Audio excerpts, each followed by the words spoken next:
Yeah, we are based in Wilkesboro, North Carolina.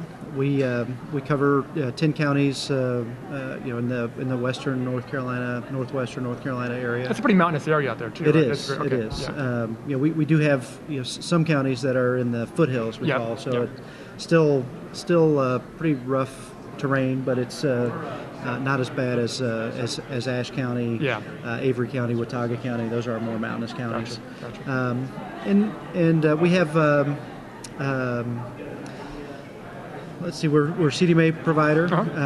We started out early 90s. We are owned by 3 telephone cooperatives. So we are highly focused on providing the best service possible to our customers and our community. We try to bring the our token phrase is bring big city technology to our rural communities, and so we try to provide the latest and greatest technology, and we try to provide the best customer service possible to our customers. We struggle a little bit with handsets.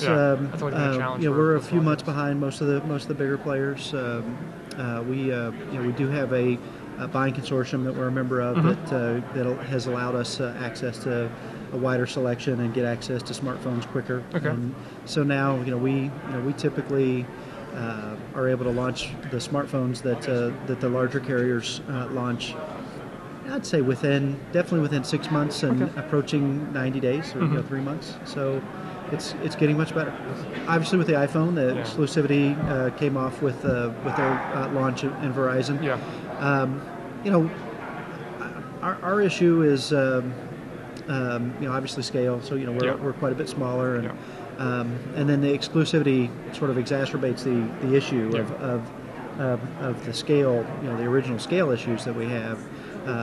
So both of those trying to get eliminate exclusive deals on handsets, and then on top of those exclusive deals, having the ability to approach the manufacturers to put aside and develop some handsets for us. It's pretty difficult. Yeah.